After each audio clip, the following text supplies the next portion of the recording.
Hey y'all, welcome back to the Coco Swatches YouTube channel. My name is Ofune and I am the face behind some of the swatches you might be seeing in your social media feeds. Today we are starting a new series on this channel called Where's my coffee? Coffee with me, Coco Swatches, right? That's the name, Coffee with Coco. So we are starting sorry, that's loud. So I wanted to start a new series to basically kind of talk about some of the things that I noticed in the beauty industry, particularly pertaining around inclusivity and, deeper skin tones and Black folks wearing makeup, etc., etc. So today's topic is going to be about the beauty tech space and virtual try-on. So if you haven't seen them before, almost every single brand now has a way for you to virtually try on their makeup products, right? And especially in this COVID world that we're living in, we might, want to rely more heavily on those type of technologies because we can't go into Sephora and swatch things. I'm trying my best to give y'all the swatches and give y'all the tea and, tell y'all what I think, but I even know that there's nothing better than being able to go into a store and try something yourself. So because we can no longer do this, obviously I'm here for y'all, but these virtual try-ons are being positioned as the next best thing, right? You can just go online, go to the website, click a button, and you can see how the product looks, supposedly. So I really wanted to explore this idea and see if it really works for deeper skin tone. As we know in the beauty industry, we see a lot of innovation happening that definitely leaves out people with deeper skin tones. We've seen this with foundations. Oh, cushion foundations, great, but we don't know how to include the darker pigments, so y'all gonna have to wait. Or, even with procedures what's it called, laser hair removal, what's the microblading, there's so many technologies that are on the forefront or supposed to be pushing innovation that always leave behind people with deeper skin tones. So not to go on a rant, but we are going to be talking a little bit more in this video. That is what today's video is going to be about. So I thought it would be fun because I do have a lot of the products here with me to try on the products virtually and then compare to what they actually look like in real life on someone with a deeper skin tone. So let's roll that footage. So we're starting off at MAC with the eyes. I'm an eyes before foundation type of girl, so yeah. So I already know that I really love the MAC Powder Kiss eyeshadow, so I thought, why not see what they say it's gonna look like me compared to what it actually does. So Devoted to Chili is the first one I tried, and then So Hot Right Now is the second one. They're both kind of like burnt oranges, but according to the video, they actually look kind of pigmented and the color looks actually very similar to the color in the pan. I decided to go ahead with Devoted to Chili because that's just a little bit darker. So let's compare it to what it looks like in person. So there's Devoted to Chili there. Today, I just decided for the sake of this video to just do a one eyeshadow color look. And I like the way that this color looks on deeper skin tones. So I'm just applying the shadow all over the eye and just winging it up ever so slightly. And so that's kind of my finished eye look for today. So let's see how it compares to the try-on, shall we? So it's actually pretty freaking accurate. I was so surprised. It actually looks like how, obviously the quality isn't the same, but it looks pretty darn good. Let's just put it that way. So I was excited to go on to the next step, which is foundation. So I decided to try out L'Oreal. I wanted to see, drugstore. So one of my favorite L'Oreal foundations is their Infallible Fresh Wear. So I decided to see if I could find my shade using their foundation finder. So I scroll all the way down to the deeper shades, and I believe I'm 520. So I started off with a little bit darker, 525 golden. It's not quite my shade. 520 looks a little bit closer. It could be the lighting, but it's just kind of looking like, I don't know, paint, like a brown square with the opacity. This one looks like a brown red square with the opacity went down. So yeah, I couldn't really find my shade, even though I know what it is. let's just for the video's sake, couldn't find my shade at L'Oreal. Now, y'all know that's not my shade. We went to Urban Decay because I know for a fact that this shade range has 40 shades, so I have to be able to find something here, right? So I tried the darkest shade, 90NN, wrong, 80WR, wrong, 80CG, wrong. So 81WY is my shade, but you couldn't tell from this video. I mean, it doesn't look terrible, but I look kind of orange. Now, according to this, actually, 81NN actually looks way more my shade, but I know for a fact that I'm 81WY. So we're just gonna compare what 81WY looks like in real life to the video. So I have my 81WY. This is like one of my ride or die foundations, because if you don't know, Urban Decay Stay Naked Foundation, they label it by undertone. So WY stands for warm yellow, which is the exact undertone that I have. So as y'all can see, I feel like it's blending in pretty well. I don't think it looks orange like how it did in the video, but let's see, let's put it next to each other. So that's 81NN, which I said was my shade, and 81WY, which looks like, makes me look like a Oompa Loompa. So I mean, if I was using that alone, I definitely probably wouldn't have gotten the right shade. So that's a fail. It wasn't accurate. So now we're going on to concealer. This is the e.l.f. Hydrating Camel Concealer. This is powered by UCam, which I think is also powered by Modiface. Don't quote me on that, but yeah. So I'm trying on the concealers and I'm clicking on different shades, and I don't know if y'all see anything happening, but I don't see anything happening. I cannot tell the difference between one shade and another. I keep picking different shades to see if I will see something happening, but y'all let me know. Maybe I'm blind, but I don't see nothing. Like, I tried some of the lighter shades, I tried the darker shades.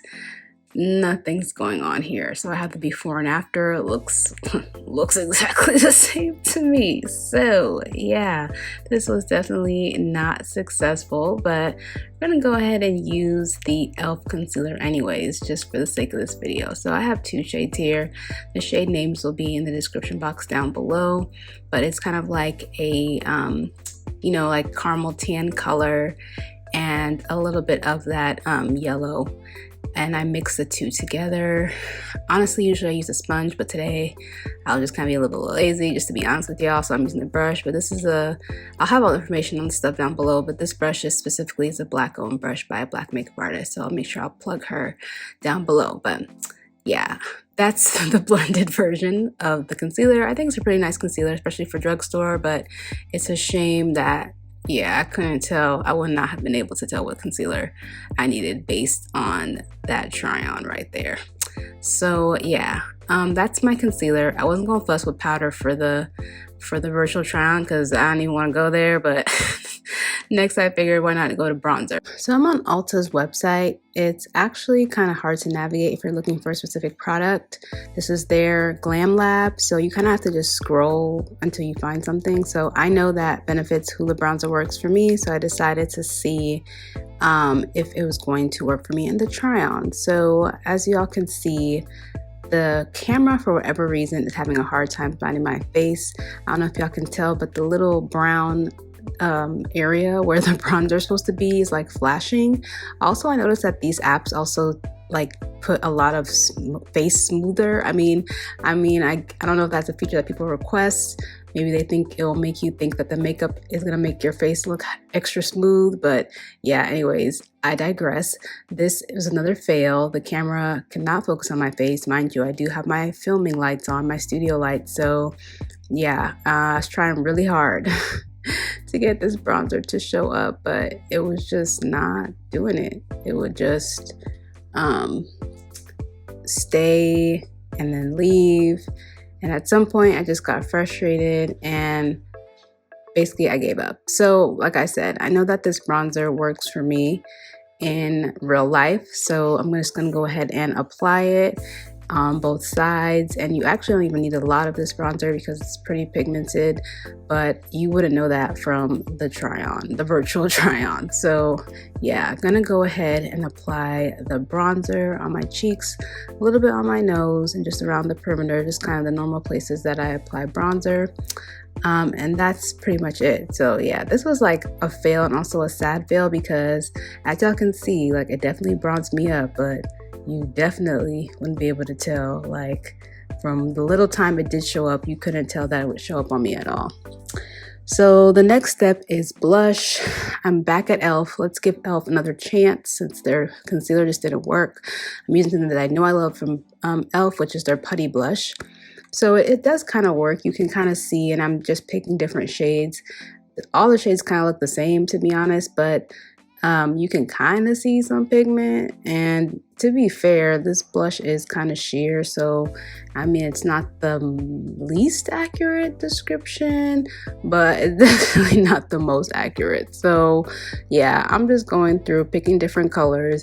You can kind of see where the blush is supposed to be, but it kind of just looks like I can't discern between the colors what it's gonna look like on me. Like this one looks exactly like the other one that I clicked, and this one looks exactly like I can't tell the difference. So if I was trying to choose a specific shade, I don't think that this would be that helpful. It does look like blush has appeared on my face. We can look at the before and after, but yeah, it's not really helping me make a purchase decision per se. So let's see what it looks like in real life. So I have the shade Bali, I think it is. It'll be in the description box down below, but it's this really pretty orange shade. And I know I'm not supposed to put it over powder, but we're just breaking rules. We break rules on this channel in case you didn't know. So yeah, that's how it looks. Obviously it does show up. It is giving kind of like the dewy finish that putty and cream blushes give, but I'll remedy that by applying powder to my whole face when I'm done. But yeah, it's a really pretty color. I love this blush, but you definitely couldn't tell from that try-on clip. So just in case y'all forgot, this is what it looks like in real life, and that is what it told me that it would look like. I mean, I also look a lot lighter in the video. I don't know if that's part of the technology too, to make you look lighter and your face smoother, but anyways, let's get into lips. So we're just gonna run through these. So I have the Powder Kiss Max Smash. This one was actually pretty accurate. I was surprised. It doesn't look too off. It's just about as pigmented in person as it is in the video. But when we move to the lighter color, it's not it. It looks just way lighter and way off. Same thing at NYX. We have this butter gloss. It basically looks like I'm wearing black gloss. It looks nothing like that in person. And we go to NARS, the exact same thing. That kind of burnt orange color that looks like online definitely doesn't translate in person.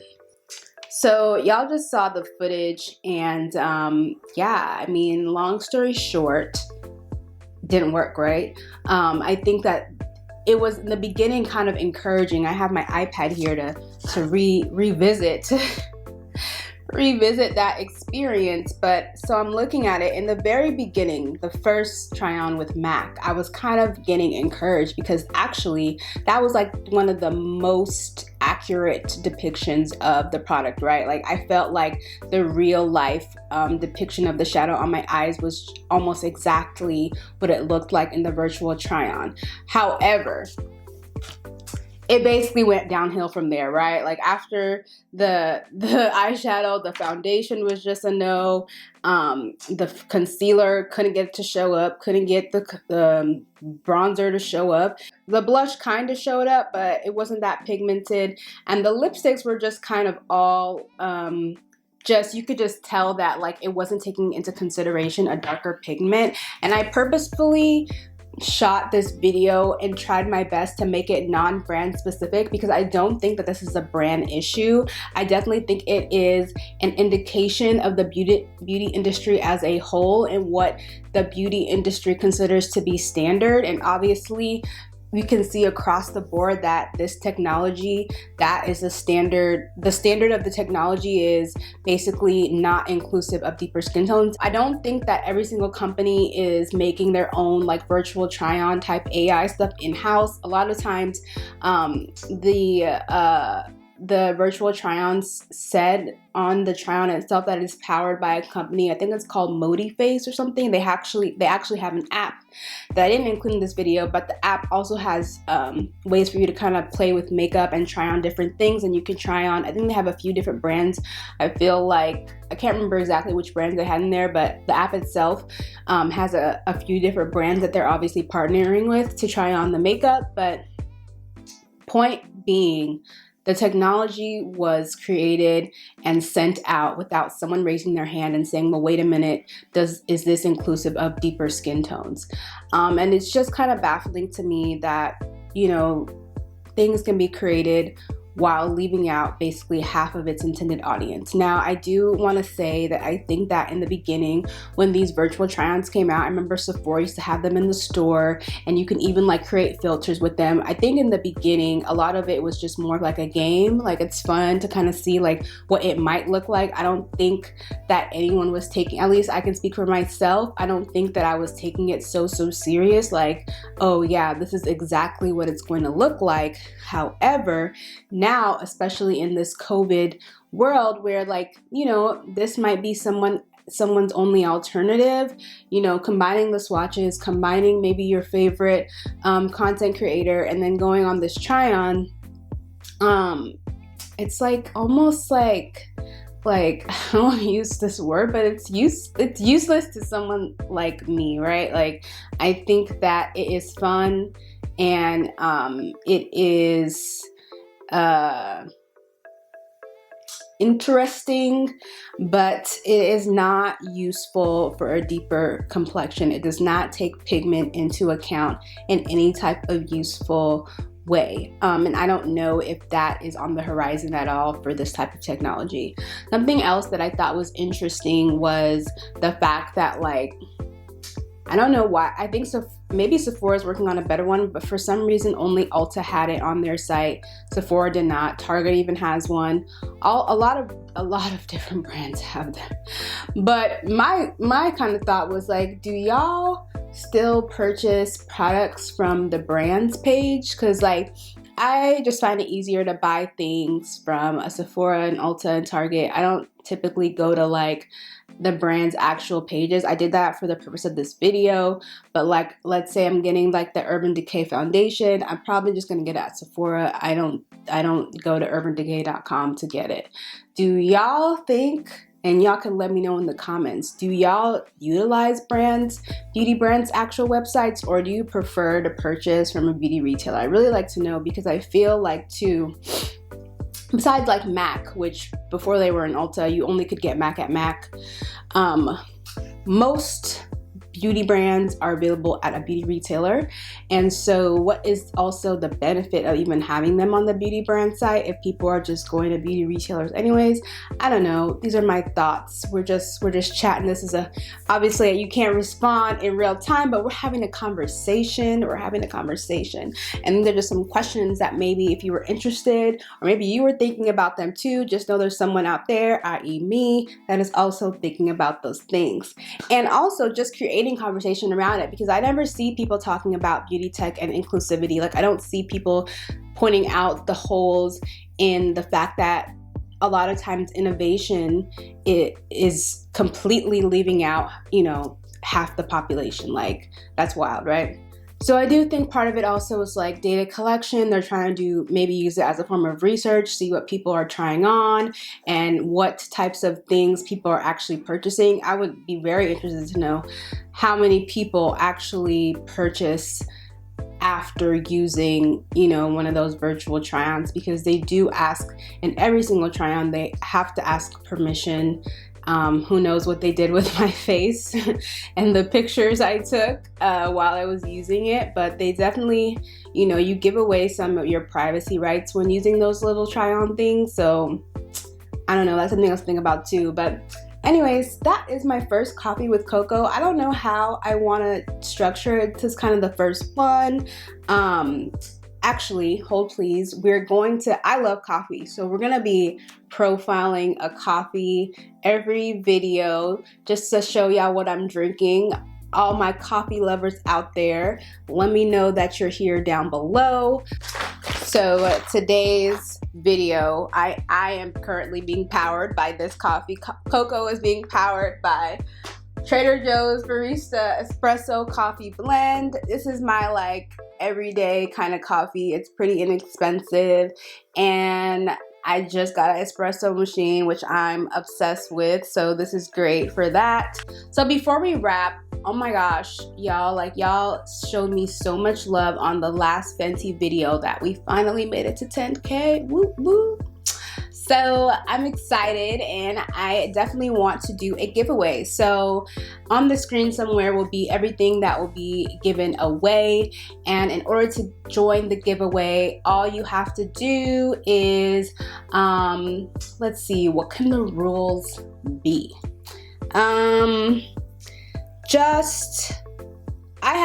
I've never done a giveaway on YouTube before. So let's just say subscribe to this channel, follow me on Instagram, and comment down below.